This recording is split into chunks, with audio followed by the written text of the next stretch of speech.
Now, a different way to do this with me, Shali Zamarodi, because there's no one way to do this thing called life.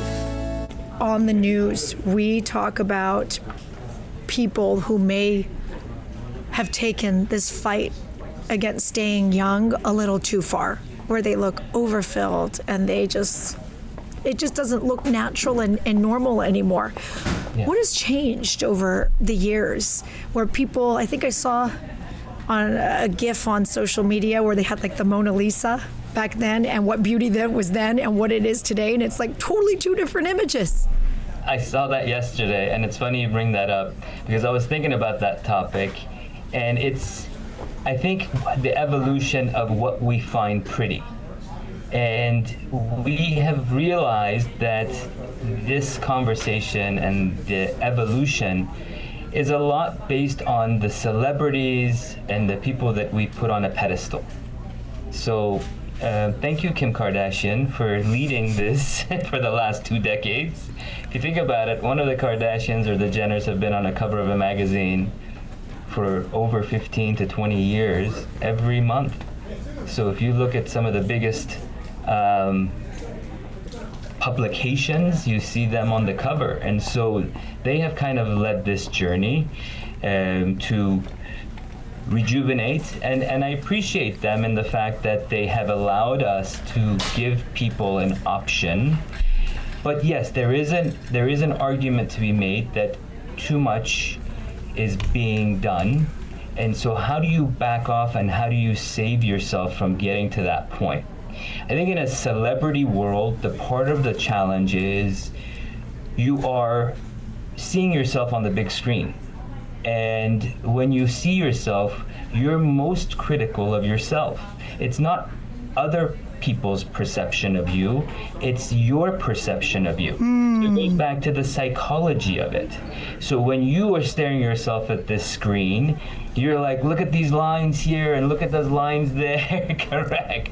I got them everywhere, Dr. Ataii. and you can thank more powerful cameras. You know, you can thank Apple and your HD studios to create this mindset too, because you're seeing yourself under more bright lights and scrutiny. And that no one is exempt. No man, woman, or child is exempt from that.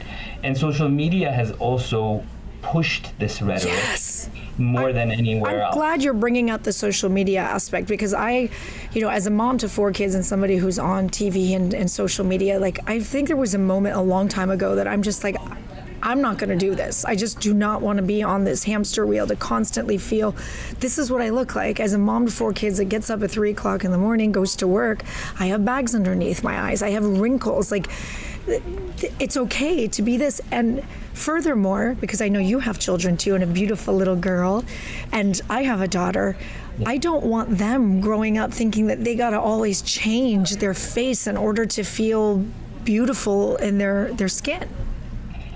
I agree. After having 2 boys, it's so unique to have a little girl in my household because the mindset is so different. I have the opposite problem. I have a little girl that's overconfident, that goes in a mirror and says, "I'm so beautiful," to herself. So I let her run with it. I'm like, "Yes, you are, sweetheart. Yes, you are." So yes, she's going to be a handful for her future husband. Well, that yes, that I have to agree, because I know who she is. But she's a very sweet soul. But I think there's like a lesson to be learned. You're a parent. You're also, this is your entire profession. All you do from morning into night is to help people feel better about themselves. Now that question is, what is that entail? Is it a little bit of Botox and taking like wrinkles down? Is it a filler? Like, quite honestly, can I be honest here? Because I'm pretty open book, but we've had these conversations too about like how sensitive I am about not looking overfilled. I don't want lips like a fish. It could be for some people, but it's just not something that I've wanted. So where do people have that conversations with themselves? How do they start to have that conversation and be like, do I really need all of this? Yeah. I think there's a combination of any skilled provider, whether if it's a nurse practitioner, PA, cosmetic surgeon, dermatologist, cosmetic dermatology. I think they need to play the role of psychologist when they assess every patient that comes through to the office. So I think that needs to be part of the conversation. Many times, part of my assessment is to kind of see what that patient wants and needs, and to see if it's even viable. It took me a while to be able to say no, but I'm very quick to say no now. What? You say no to people? All the time. All the time. Yeah, if someone is coming in and their lips walk in like 15 minutes before they do, and they want more lip filler, obviously, I'm not going to touch them with a 10-foot pole. So the idea is you have to kind of see what the psychology is first and why they want this. Most of my patients, 95% of my patients, have a good grasp. But there is always that select few that don't and have gotten reality skewed. And so I'm very quick to kind of be able to mitigate that risk. And I train my staff to also be able to have that same mindset. So it's a mindset throughout the office. I have always been a huge fan, and I lean on these different procedures and whatnot just to soften. I mean, when you're a parent, you look tired. You look torn up. There's no doubt. All of us, you don't sleep. We're all stressed. We're all working. So there are so many things, especially with technology changing nowadays, that can soften some of those wrinkles, that can freshen up a look and make you look brighter, like you slept a little bit. I want to spend a few moments talking about, like, maybe what are some of your favorite things, treatments that people can lean into now. And I also want to have this conversation as we go through, in this next few minutes that we have, to answer that question. If I knew then what I know now, I may be heading into like 50s and I'm past that stage of what we could have taught our kids and what we can maybe in their 20s and 30s to take care of their skin, so that when they do hit this age, maybe they don't need so much. So talk us through. So I'm going to talk you through in each stage of life what you can do. If you're listening to this and you are a young individual in your 20s and even in your teenage years, my most important topic I would tell you is protect your skin. Number one, skin cancer is the number one most preventable cancer in the U.S. 6 million people are diagnosed with skin cancer a year, or treated for skin cancer a year, and that could be prevented. So, our parents, your parents and my parents didn't know the power of sunscreen, and it didn't exist. It was tanning oil when I was a kid, with an SPF of 3, which didn't do anything for anyone. But now that we have this knowledge, protect the skin. I force it on my kids every day before they leave for school. So SPF 30 or higher, using physical sunscreen such as zinc oxide and titanium dioxide is the number one thing you can do to pre-rejuvenate your skin, meaning to prevent the aging process in the young age. Because the sun, as we know, as the ozone layer is getting depleted, more and more harmful rays are coming in, and that's what causes the premature aging, if you will.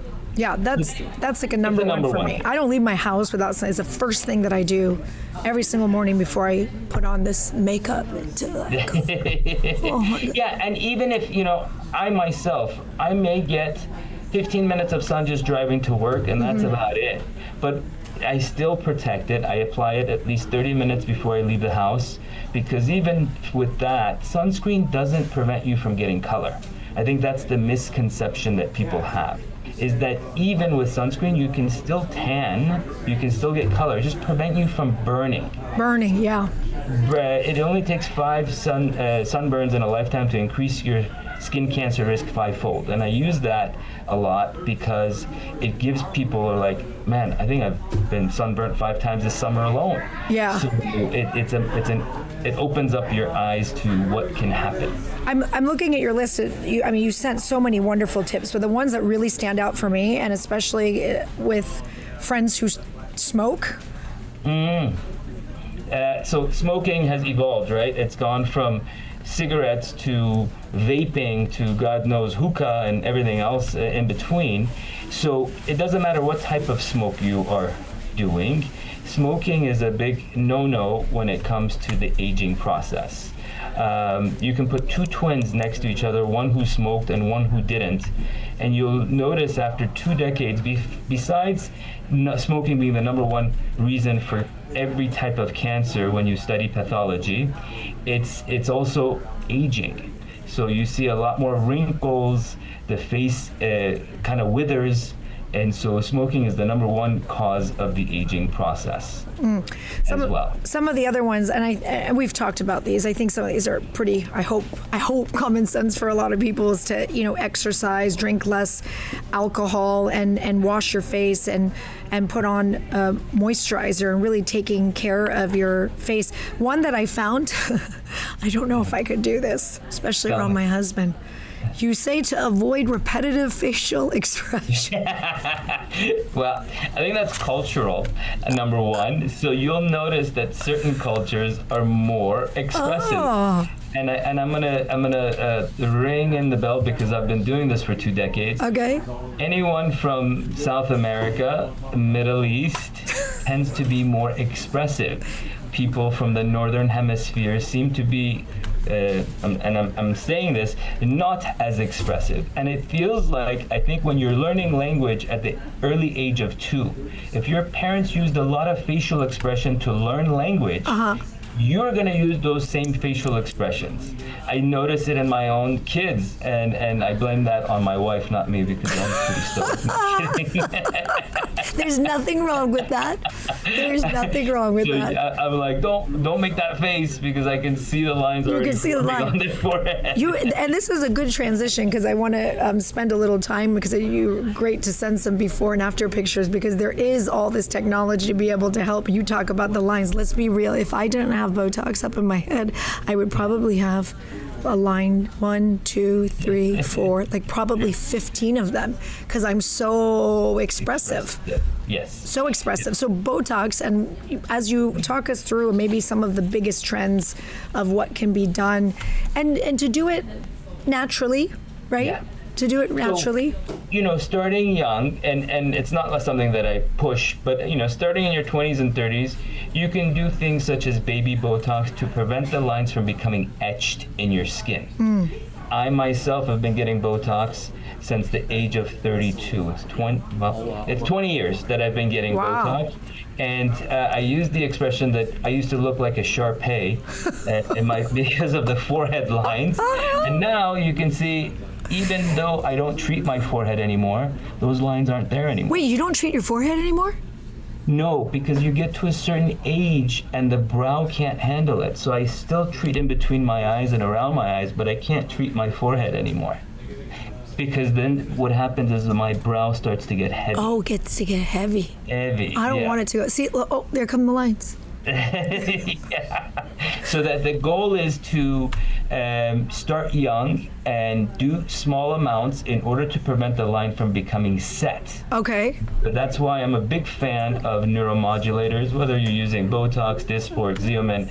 There's 6 FDA approved neuromodulators in the US and more to probably come down the pipeline. And how you choose is really dependent on your anatomy. I think that's important to understand. And finding the right person to be able to do that. FYI, because I've had some experiences that have been a little bit wonky, on a personal note. So you got to be really careful who does that as well. I agree. Experience goes a long ways. Okay. So you talk about neuromodulators. We've talked about the sun protection. Some of these other ones that maybe if you're in your 30s and your 40s, and I'm thinking of especially the moms. I don't know why, my heart just goes because I get it. And you get to a point where you just wake up and you look in your mirror, you're like, what happened? What happened to my youth? And you see all these things that make you feel sad? I think that there's things that we can do nowadays non-surgically. I know there's a big push in the last year to do facial plastic surgery at a young age. I'm not a big fan. I think you need to wait for that after the age of 50 plus is when you may consider that. Or if you're someone that lost 100 pounds due to GLPs and you have a lot of face laxity, then there's something that you may consider. But there are options now with the combinations of laser, light sources, microneedling. Talk about that microneedling. That microneedling is my favorite. So, we have to make sure that you're the right candidate. If you have transparent skin that's very super thin, you may not be a great patient for microneedling. But microneedling is obviously inducing tiny needles into the skin to induce injury. The body's repair mechanism is what causes more of that collagen stimulation, elastin repair, and so it creates more suppleness, it softens fine lines, it helps with scarring, it can help with pores. So there's a lot of benefits that come along with that microneedling, especially when we combine it with the power of what we refer to as platelet-rich plasma or platelet-rich fibrin, which is the power of your own blood, and hence rejuvenated medicine. That is definitely one of the things I've done over the years, that I just love the way that the skin just glows. Like it's just sparkly afterwards. It really is. And usually we recommend a series, and after a series, a lot of people, the mindset has also evolved on that topic too. Before they thought they're one and done, and so people are now starting to realize, no, it requires maintenance. It's like when you go to the gym, you don't go one day and then you're done. It's ongoing. So the same is true with taking care of your skin and face. And anywhere on your body, you have to kind of maintain those outcomes.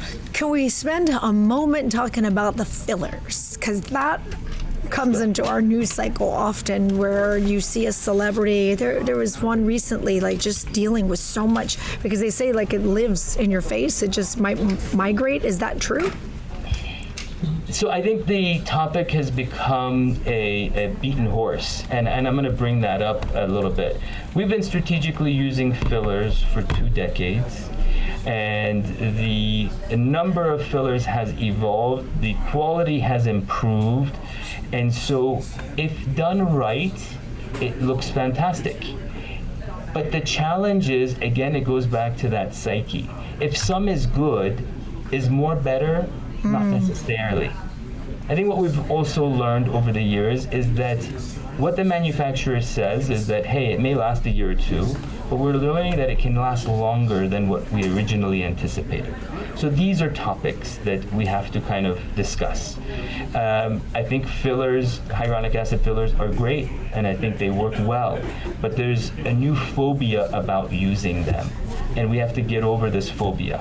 There are fillers that we can use, and I'll be honest, facial plastic surgeons have created this phobia to push the rhetoric of having a facelift.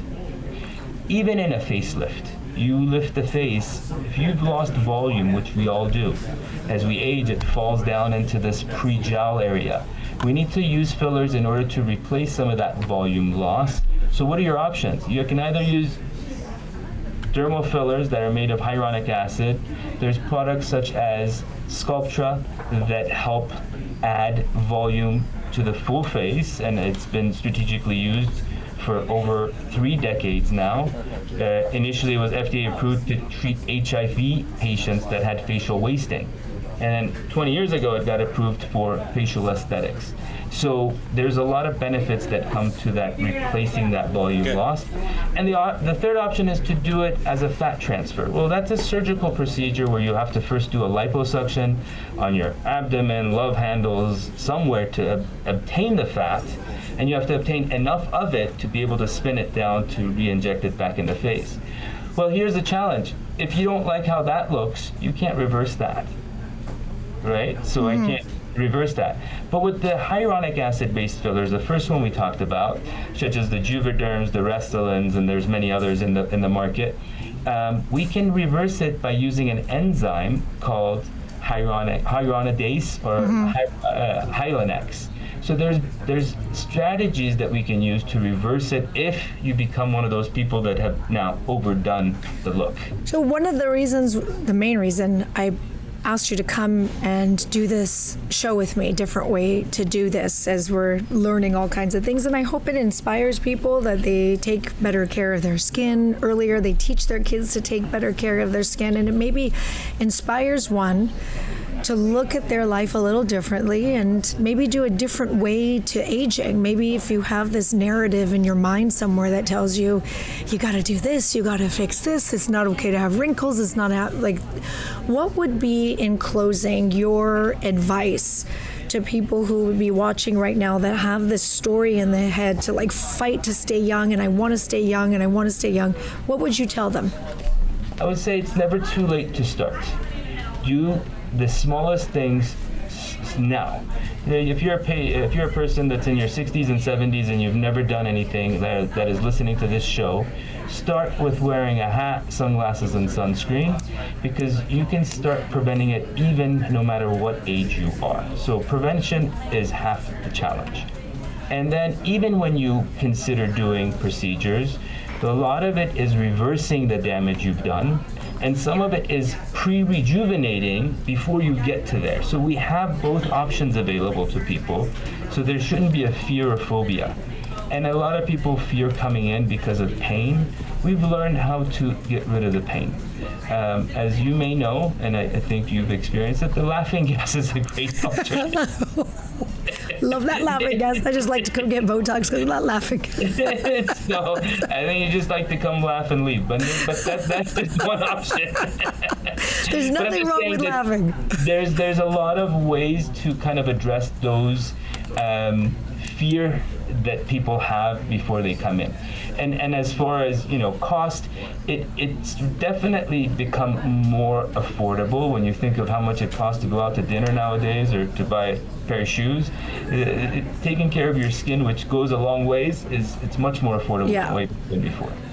Before we go, if at the core of this, if you could give advice to someone before you go and you do all this, what would you tell them as somebody who's a father and this is what your business is, and if there's a different way to view aging, you would say?